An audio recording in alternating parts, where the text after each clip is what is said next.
Yes, mutual exclusive.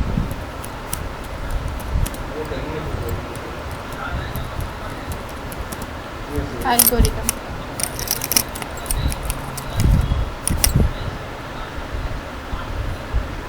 Okay, I'm not aware, sir. That's right. Okay, sir. Okay. Just a second, sir. Just let me check. 7, 8. Mutual exclusion is what? It is a concurrency control property. Mutual exclusion is a concurrency control property. Clear? What is it? In this concept, a process cannot enter its critical section while another process is currently executing in its critical section. Clear है? कोई भी process critical section में उसके critical section में enter नहीं कर सकता जब तक कि कोई और प्रोसेस अपने क्रिटिकल सेक्शन में एग्जीक्यूट हो रहा है. क्रिटिकल सेक्शन क्या होता है? क्रिटिकल सेक्शन मैंने आपको बताया था, it is a code segment which is accessed by the concurrent process whenever they need to access a shared resource. Okay, अब क्या है concurrent processes किसको बोलते हैं? who are executing parallelly, जिनकी हमें एक साथ में execution करनी होती है. Okay, but if they want to access a shared resource, तो आपको पता है कि shared resource at a time आप एक ही process को assign कर सकते हो. So for that there is a need of some control mechanism, that is what your mutual exclusion, जिसके अंदर क्या कंट्रोल किया जाता है कि अगर कोई एक प्रोसेस अपने क्रिटिकल सेक्शन में एग्जीक्यूट हो रहा है then at the same time आपका कोई और प्रोसेस को उसके क्रिटिकल सेक्शन में एंट्री अलाउड नहीं होती, क्योंकि क्रिटिकल सेक्शन में at a time only one process can execute. Clear? और क्रिटिकल सेक्शन की रिक्वायरमेंट कब होती है? Whenever the concurrent processes want to execute और want to access a shared resource. Clear है? So this is the first thing that you must know, that is mutual exclusion is what? It is a concurrency control property. It is used when the concurrent processes want to access a shared resource, and in that case only one process can access that shared resource at a time. Okay, clear? So a process cannot enter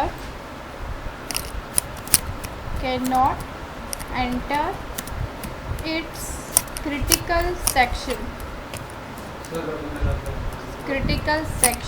while another process is currently executing in its critical section.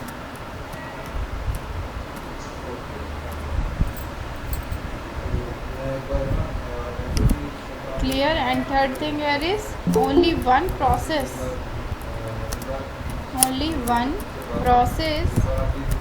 is allowed to enter, or you can say to execute in its critical section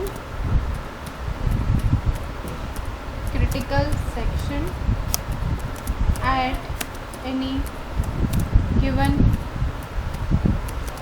instant of time.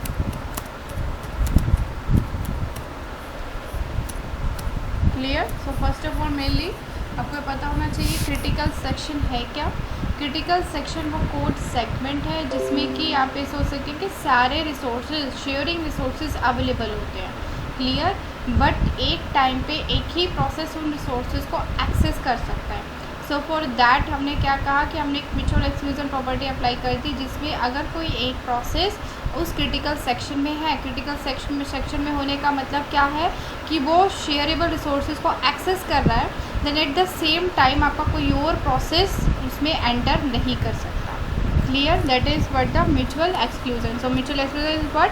the concurrency control property. Remember here also this term concurrent, because these are for the concurrent processes which जो कि एक साथ execute हो रहे हैं और जिनको अभी शेयरेबल रिसोर्सेज की एक साथ में ही रिक्वायरमेंट है, लेकिन हम उनको एक साथ में वो रिसोर्स नहीं दे सकते. सो फॉर दैट हमने क्या किया, फर्स्ट ऑफ ऑल हमने क्रिएट किया है critical section according to this कि आपका अगर एक प्रोसेस अपने क्रिटिकल सेक्शन में एग्जीक्यूट हो रहा है then at the same time कोई और प्रोसेस की एंट्री अलाउड नहीं होगी.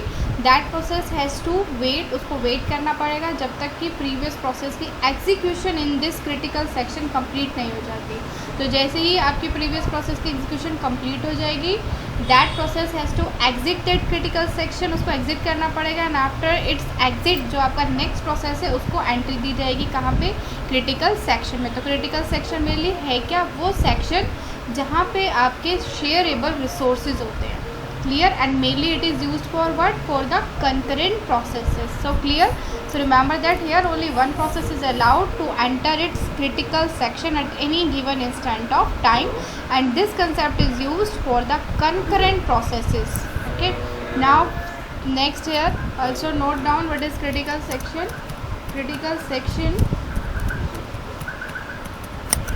is a code segment used by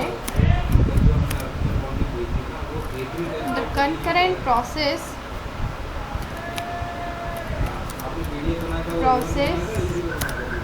to access a shared resource.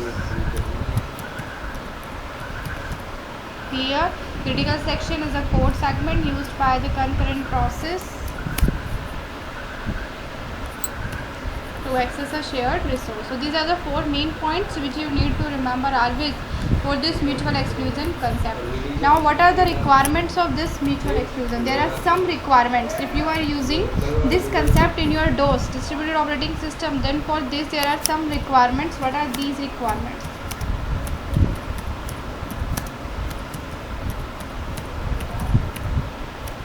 First requirement is that if you are using the mutual exclusion in DOS then there should be no deadlock condition within the system.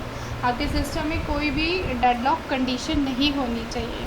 And you know what is this condition, what is the deadlock condition, anyone know about it? Deadlock, it occurs when each process holds a resource and wait for other resource held by any other process. यानी कि ये कब होता है, जब एक process request करता है किसी रिसोर्स के लिए और वो रिसोर्स किसने होल्ड किया होता है, किसी और प्रोसेस ने, जो उसका नेक्स्ट प्रोसेस होगा उसने वो रिसोर्स होल्ड किया होगा और उसने उसकी रिक्वेस्ट की. इस तरह से क्या होता है कि जो सारे प्रोसेसेस हैं वो ब्लॉक्ड हो जाते हैं. क्यों? क्योंकि वो किसकी रिक्वेस्ट करते हैं, उस रिसोर्स की रिक्वेस्ट करते हैं जो कि किसी और ने एट प्रेजेंट होल्ड कर रखा है.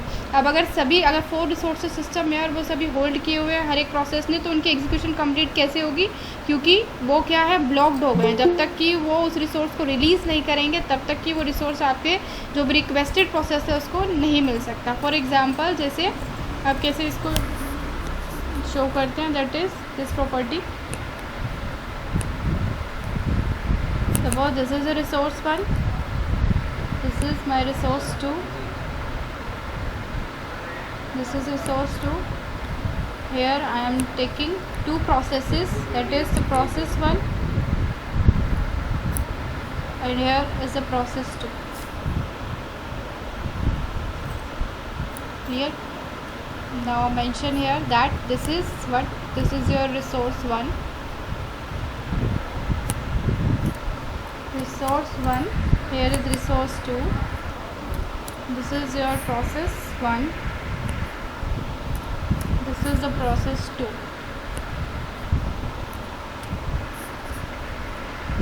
Clear? Now suppose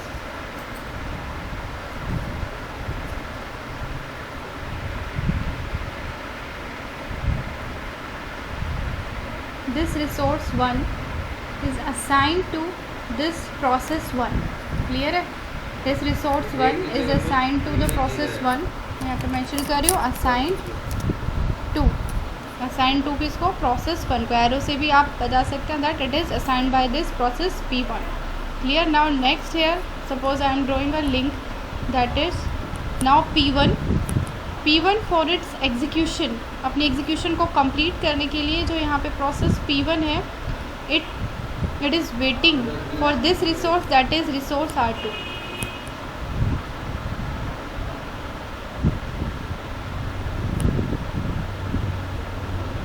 it is here in this step, it is waiting for R2. R2 is what? A resource. Now in the third link you have to show here that at present this R2 is assigned to what? Is assigned to the process P2.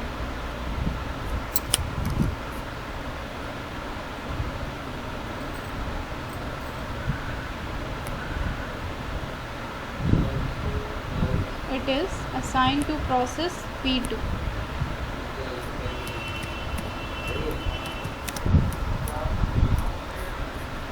And here this P2 here is waiting for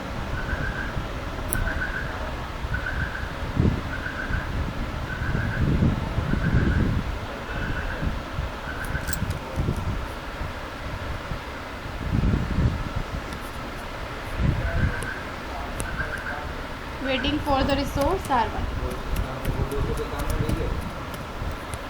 Clear? So this is what your deadlock condition. In this condition you can see here there are two processes. Process P1 के पास at present अभी कौन सा resource है? R1 resource है. अब उसको अपने execution complete करने के लिए एक और रिसोर्स की रिक्वायरमेंट है, that is the resource R2.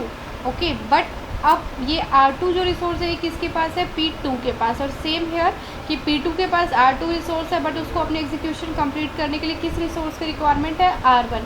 तो इस तरह से यहाँ पे क्या है कि हर एक प्रोसेस उस रिसोर्स के लिए रिक्वेस्ट करता है जो एट प्रेजेंट किसी और प्रोसेस के पास है. तो इस तरह से क्या होता है कि सिस्टम पूरा ब्लॉक हो जाता है, इसमें किसी भी प्रोसेस की आपकी एग्जीक्यूशन नहीं हो पाती because they are requesting for the resource that is hold by any other process within the system and it is also waiting for any other process for its execution. Clear? So this is what your deadlock condition. So in the distributed system, if you are using the concept of mutual exclusion, then there should be no deadlock condition arise within the system. Clear? So for this you can note down here that in deadlock, so for this no two sides is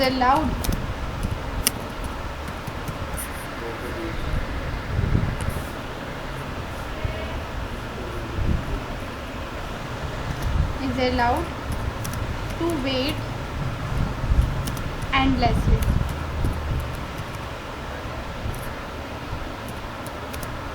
For masses that will never arrive. Clear? So आपका कोई भी system ऐसा नहीं होना चाहिए कि suppose it request for a message, it request for some resource आप कह सकते हैं, बट अगर उसको वो असाइन ही नहीं होता है, उसके पास वो रीच ही नहीं होता है, तो उसके लिए एंडलेसली इनफाइनाइटली उसके लिए वेट नहीं करेगा. क्लियर है? अब ये कैसे होता है आपका, जैसे मैंने बताया था for communication in distributed system, आपका अगर मैसेज सेंड किया जाता है from node A to node B, तो नोड ए को कैसे पता लगेगा कि दैट उसका मैसेज जो है नोड बी के पास पहुंच गया है.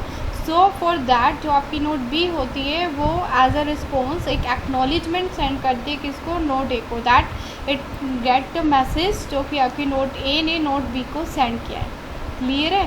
सो अगर ऐसा नहीं होता है, यानी कि अगर कोई सिस्टम आपका बहुत लंबे टाइम के लिए वेट ही कर रहा है कि किसी भी पर्टिकुलर मैसेज के लिए और उसके पास वो नहीं अराइव होता है, तो वो कंसेप्ट म्यूचुअल एक्सक्लूजन के केस में अलाउड नहीं होगा. ठीक है? इसमें मेन क्या होता है कि हर एक प्रोसेस को हर एक आप नोट कह सकते हैं कि उसको एक प्रॉपर अमाउंट ऑफ टाइम के लिए जो भी आपके रिसोर्सेज है वो मिल सके. क्लियर है? ऐसा नहीं है कि किसी एक पर्टिकुलर नोड को बहुत ही वेट करना पड़ रहा है और उसको क्या है उसकी एग्जीक्यूशन भी कंप्लीट नहीं हो पाती है. ठीक है? तो म्यूचुअल एक्सक्लूजन मेनली किस लिए यूज़ किया जाता है? ताकि आपकी जितनी भी नोड्स हैं उन सबको प्रॉपर अमाउंट ऑफ टाइम के लिए प्रॉपर रिसोर्सेज अवेलेबल हो सके. Clear? So for mutual exclusion there should be no deadlock within the system. Now second here is the fairness. The system should be fair with all the nodes. Okay, in this term, in the fairness, what happens here? Suppose if the request arrives in a order that R1 comma R2 comma R3, there are three requests, it arrives in this order 1 2 3. Now when they are executing, जब इसको हम execute करेंगे then at this time आपकी जो ये request है ये सभी इसी ऑर्डर में ही एग्जीक्यूट होंगी। ऐसा नहीं है कि अगर आपकी रिक्वेस्ट आती है इन the form R1 R2 R3 और R3 जो है वो फर्स्ट एग्जीक्यूट हो जाती है, so this will be not allowed with in system, this rule is violating this system concept. So for this fairness मतलब यहाँ पे क्या है कि हर एक रिक्वेस्ट को एक क्रिटिकल सेक्शन असाइन किया जाएगा, क्लियर है, और उसी ऑर्डर में जिस ऑर्डर में वो सिस्टम में अराइव हुई है, clear. So this is what the second requirement for mutual exclusion, that is fairness. There should be fairness with all the nodes within the system.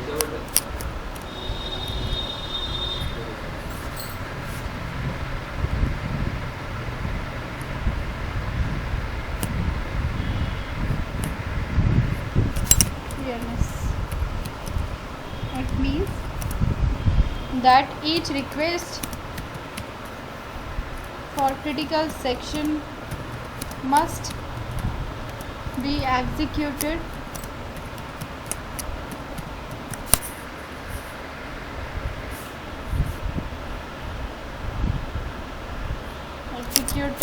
in the order in which they arrive. Clear? This is what the fairness is the second requirement. ये जो requirements मैं आपको बता रही हूँ that is ये जो आपका क्वेश्चन फर्स्ट क्वेश्चन होता है शॉर्ट क्वेश्चन उसमें आ सकता है. What are the requirements for mutual exclusion? Clear. So first requirement is what the there should no deadlock within the system, कोई डेडलॉक कंडीशन नहीं होनी चाहिए. सेकेंड थिंग इज़ कि आपका जो ये सिस्टम है फेयर होना चाहिए हर एक नोड के साथ, यानी कि हर एक request for the critical section के लिए हम एग्जीक्यूट करेंगे और उसको उसी ऑर्डर में एग्जीक्यूट करेंगे जिस ऑर्डर में वो अराइव होंगे. Clear. Now the third requirement for this mutual exclusion concept is fault tolerance. The requirement third I am mentioning here, that is third requirement is fault tolerance.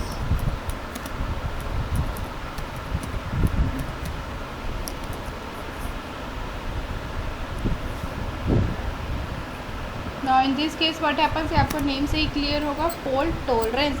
इस case में क्या होता है कि अगर सपोज आपकी 100 नोड्स हैं that are connected over the network और अगर आउट ऑफ दिस 100 नोड किसी भी नोड में फॉल्ट अराइज होता है, okay, so that node must be capable of recognizing this fault by itself. Okay, जैसे आपने कोई अपनी एप्लीकेशन बनाई है, अभी आपने जब उसको डेवलप किया, जब वो अच्छा सही काम कर रही है, सही वर्क कर रही है, जो आपने उस फंक्शन के लिए उसको बनाया, लेकिन आफ्टर समटाइम सपोज उसमें कोई फॉल्ट अराइज हो जाता है, तो वो फॉल्ट क्या है आपको पता होना चाहिए, खुद आप उसको रिकॉग्नाइज कर सको कि हाँ मेरा ये फॉल्ट जो है सिस्टम में एट दिस पॉइंट अराइज हुआ है. सो वही चीज़ यहाँ पे अप्लाई होती है म्यूचुअल एक्सक्लूजन के केस में कि हर एक जो नोड है अगर उसमें किसी भी पॉइंट पे फॉल्ट अराइज होगा then it should capable of recognizing this fault by itself so that the functioning of entire system will not get disturb. Clear. So fault tolerance is what in this case each system or you can say each node should be capable of recognizing the fault in it by itself in order to continue the functioning of entire system without any disruption. This is the fault tolerance. Now last here that last requirement is that is like जैसे अभी यहाँ था कि no deadlock, इस तरह से system में कोई स्टारवेशन की प्रॉब्लम भी नहीं होनी चाहिए. No starvation. अब स्टारवेशन क्या होता है? स्टारवेशन जो कंडीशन अराइज होती है मेनली कहाँ होती है? जहाँ पे आपके प्रायोरिटी बेस्ड एल्गोरिदम्स का यूज़ किया जाता है. And you know in the case of priority based जो आपका फर्स्ट प्रोसेस जिसको CPU असाइन किया जाता है वो हायर प्रायोरिटी प्रोसेस होता है. यानी कि जिस भी प्रोसेस की हाई प्रायोरिटी होगी, फर्स्ट ऑफ ऑल उसी प्रोसेस को within the system CPU assign किया जाता है। अब सपोज हमने असाइन किया हाई प्रायोरिटी प्रोसेस को CPU, but it take long time for its execution. अगर उसको बहुत लंबे समय के लिए उसको अपने आप पे उसने होल्ड करके रखा है उस CPU को, तो जो आपका लोअर प्रायोरिटी प्रोसेस होगा उसको इनडेफिनेट पीरियड के लिए वेट करना पड़ेगा। जब तक कि वो उसको CPU को रिलीज़ नहीं कर देगा तब तक कि उसको नेक्स्ट प्रोसेस को, लोअर प्रायोरिटी प्रोसेस को वहाँ पे वेट करना पड़ेगा। सो ये आपकी सिचुएशन भी नहीं होनी चाहिए फॉर म्यूचुअल एक्सक्लूजन। यानी कि अगर आपका प्रोसेसर या फिर आप कह सकते हैं यहाँ पे कोई भी रिसोर्स किसी एक पर्टिकुलर नोड के पास है, सो वो आपका रिसोर्स उस नोड के पास for finite amount of time के लिए ही रहेगा। ऐसा नहीं है कि इनडेफिनेटली फॉर इनफाइनाइट टाइम के लिए वो अपने पास वो रिसोर्स को होल्ड करके रखेगी। Clear? So there should not be no starvation within the system. For this, every site should get an opportunity to get the critical section for finite amount of time. Clear? So here, note down starvation. What is starvation? First of all, it is a problem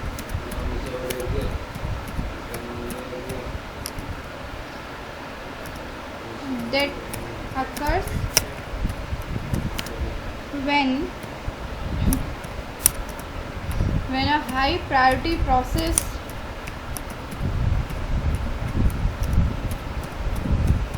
get executing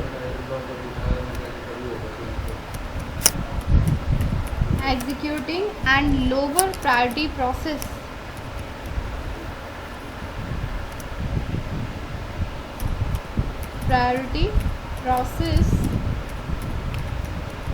get blocked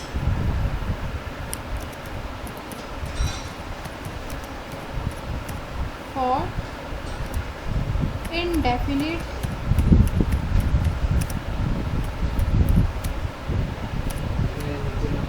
time.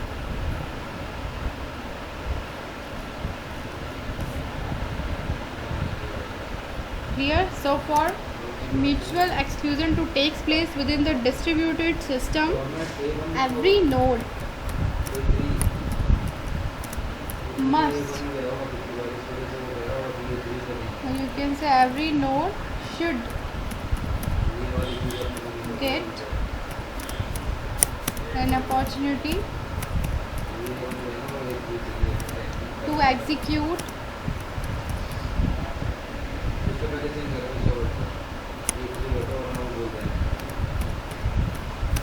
its critical section for finite amount of time.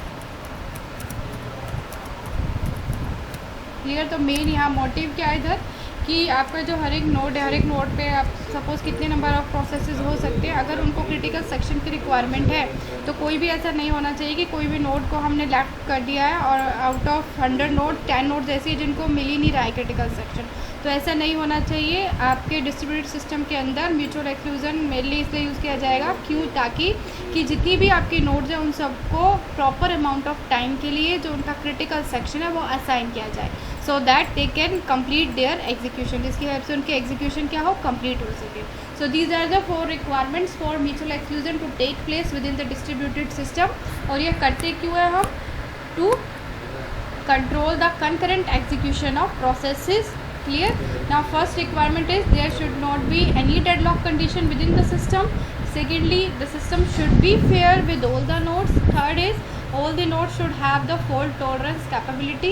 And last one is there is no starvation within the system. It means each node should get or should execute its critical section for finite amount of time. Clear? These are the 4 requirements and these are important also for your basic questions. First question. Okay, now second, come up to the mutual exclusion algorithm. Take the screenshot. After that we will start the first algorithm for this mutual exclusion.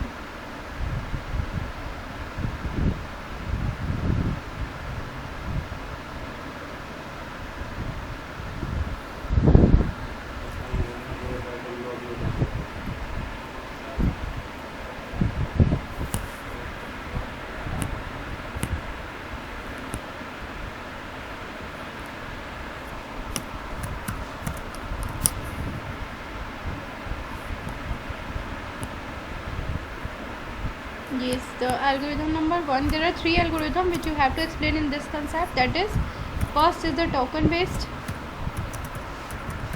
algo. Clear? Second, centralized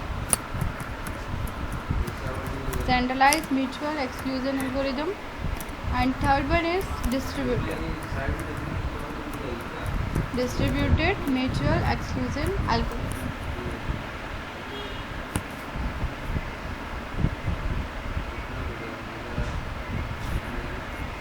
clear? तो these 3 algorithm you have to explain. Like आपने जैसे physical clock synchronisation में किया था UTC, और आपका Berkeley and Christians algorithm. Logical clock में जो मैंने आपको बताया था डेट वाज लैम्फोर्ड एल्गोरिदम जो कल कंप्लीट हुआ था. And now the mutual exclusion के लिए आपके 3 हैं, that is token based, centralized and distributed. Clear? So now start with the token based algorithm. Name से ही आपको स्पेसिफाई है that is token based. In this there is a token which is to be shared among all the nodes within the system. अगर आपके पास 100 of nodes हैं, 100 nodes are connected over the system, so for that there is a token and this token will be shared among all the nodes. Clear? और जिस भी node को requirement होगी to enter the critical section, तो वो node सबसे पहले क्या करेगी, रिक्वेस्ट जनरेट करेगी फॉर दैट टोकन. ओके, अब रिक्वेस्ट जनरेट करने के बाद फर्स्ट ऑफ ऑल ये चेक किया जाएगा क्या वो टोकन जो है अभी कोई और नोड यूटिलाइज कर रही है या फिर वो फ्री है. Clear? If the token is free तो वो टोकन किसको दे दिया जाएगा, रिक्वेस्टेड नोड को. और अगर टोकन फ्री नहीं होगा, it means it is using by any other node, तो जब तक उसकी एग्जीक्यूशन कंप्लीट नहीं हो जाएगी वो उस टोकन को, वो टोकन आपको रिक्वेस्टेड नोड को आप नहीं दे सकते. तो आफ्टर दैट कि जिस नोड के पास ये टोकन है जो एट प्रेजेंट उसका यूज़ कर रही है, जब वो अपने एग्जीक्यूशन के बाद इसको रिलीज़ कर देगी, आफ्टर दैट जो अब जो रिक्वेस्टेड नोड है उसको हम टोकन असाइन कर सकते हैं. अब सेकेंड थिंग यार कि ये जो टोकन आप असाइन कर रहे हो किस बेस पे कर रहे हो. Clear? So it is based on the order of arrival of request, यानी कि जो रिक्वेस्ट है जिस ऑर्डर में आएंगी उसी ऑर्डर में इनको ये टोकन दिया जाएगा. सपोज अगर आपके सिस्टम में 3 रिक्वेस्ट है, request 1, request 2, request 3 and there is 1 token. Clear? So जो रिक्वेस्ट 1 अगर आपके सिस्टम में फर्स्ट आई है तो फर्स्ट ऑफ ऑल ये टोकन किसको दे दिया जाएगा, रिक्वेस्ट 1 को. क्लियर? अब रिक्वेस्ट 1 का जब आपका ये कंप्लीट हो जाएगी execution, after that it has to release this token. ये टोकन रिलीज़ होने के बाद फिर जो नेक्स्ट रिक्वेस्ट होगी, रिक्वेस्ट 2, उसको असाइन होगा. इस तरह से क्या होगा कि एक सीक्वेंस में आपको ये जो टोकन है सभी नोड्स को मिलता रहेगा. क्लियर है? अब एक पॉइंट ऐसा भी होगा कि सपोज एट अ टाइम कि किसी भी नोड को रिक्वायरमेंट नहीं है to access a shared resource, it means no node is required to enter its critical section, then at that time जो आपका ये टोकन है that get revolving around this system. यानी कि ये जो टोकन होता है ये पूरा रिवॉल्व करता रहता है, सिस्टम में घूमता रहता है. यानी कि मेनली यहाँ पे क्या यूज़ करोगे आप टोकन बेस्ड में, टोकन रिंग आर्किटेक्चर. एक रिंग की फॉर्म में आप नोड्स की इम्प्लीमेंटेशन शो करोगे, और अगर किसी भी पॉइंट पे वो टोकन कोई नोड यूज़ नहीं कर रही है तो वो जो टोकन होगा ये पूरे ऐसे राउंड ऐसे सर्कुलेट करता रहता है. क्लियर है? Get revolving around this ring structure. और अगर कोई रिक्वेस्ट जनरेट होती है तो उस रिक्वेस्ट को अकॉर्डिंग टू देयर अराइवल ही ये टोकन असाइन किया जाता है. और थर्ड पॉइंट कि अगर कोई आपका टास्क कंप्लीट हो गया है किसी नोड का तो वो टोकन को रिलीज़ करेगी और वो टोकन फिर नेक्स्ट नोड को असाइन किया जाएगा. क्लियर? मेन थिंग हियर क्या है कि आप जो एक नोड है उसे ये पता होना चाहिए कि उसकी नेबरिंग नोड कौन सी है. Clear? In this algorithm the main here is that a node should know about it's neighbouring node. कि एक नोड अगर ए है तो उसे पता होना चाहिए कि विद इन द सिस्टम उससे जो नेक्स्ट नोड है वो है नोड बी. क्लियर? जैसे कि आप लोग अपना एग्ज़ाम देते हैं फाइनल एग्ज़ाम, तो उस टाइम पे आप ये देखते हो ना मेरे आगे रोल नंबर किसका है, मेरे पीछे रोल नंबर किसका है, इस टाइप से आप चेक करते हो. तो इसी तरह से यहाँ पे भी क्या है कि हर एक नोड को अपनी नेबरिंग नोड्स का यहाँ पे पता होना चाहिए. Clear? That is what the token based. So note down it's important point here. In the token based a unique token is shared among all nodes. Clear? Here the second point is the node who has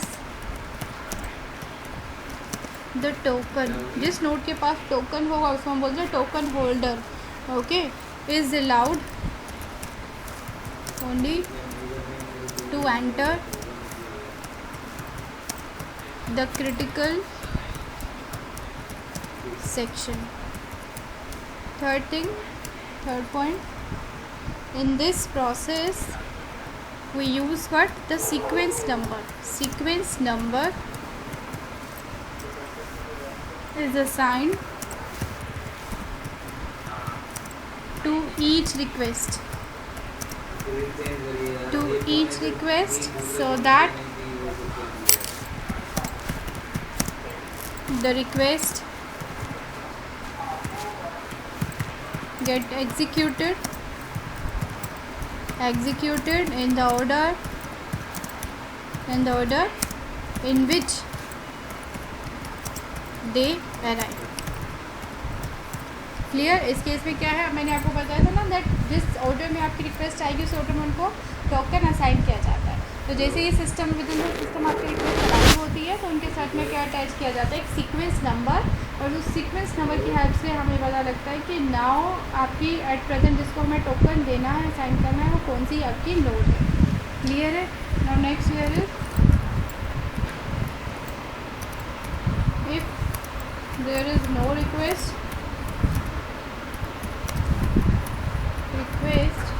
for if there is no request for token, or you can say for entry into the critical section, then the token remain circulating around the ring. Okay, here the last point here is a process or a node who is using this token, then after completion of its execution in critical region, मैं critical region mention कर रही हूँ, critical section भी कह सकते हैं आप या फिर critical region. Okay, then after completion of its execution in critical region, it has to release this document. Clear. Now see what is its architecture. A ring architecture is used to represent this concept. So see here.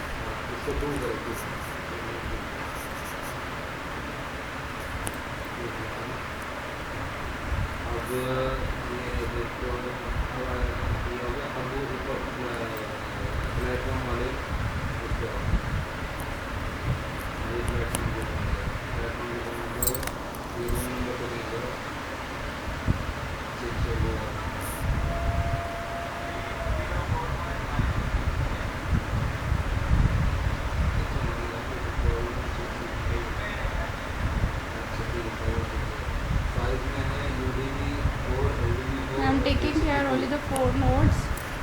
Clear?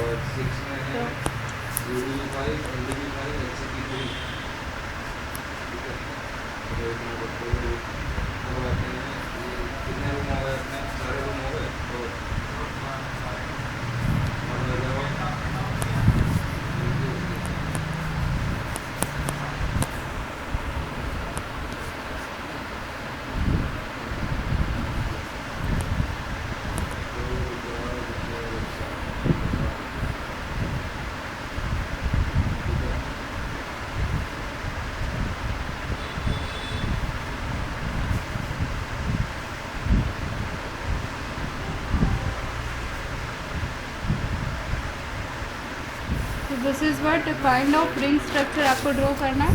These are what? These are nodes within the system. There are the 4 nodes.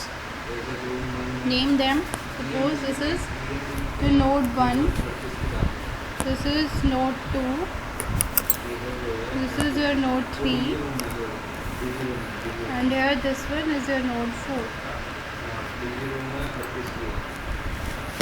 Now these are the nodes, okay, of your distributed system. Now suppose there is a token, and now I am also assigning here the sequence number. Now suppose the sequence number of this node 0, I start with 0. Here the sequence number, suppose the 1. Here the sequence number is 2, and suppose here the sequence number is 3. Here now there is a token.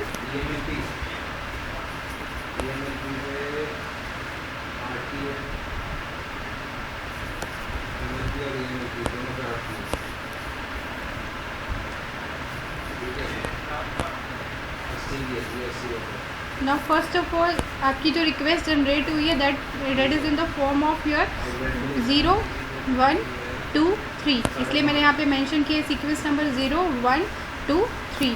Clear. तो first of all आपको पता है कि जिस order में आपकी request आएगी उसी ऑर्डर में वो टोकन आपकी इन पर्टिकुलर नोड्स को असाइन किया जाएगा। अब इसकी रिक्वेस्ट आती है नोड 1 की that it want to access the critical section, it means it is requiring the share resources for its execution.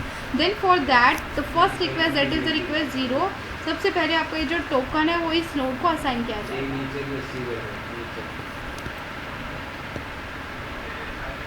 Clear, and you have to mention here what that this node 1 it is a token holder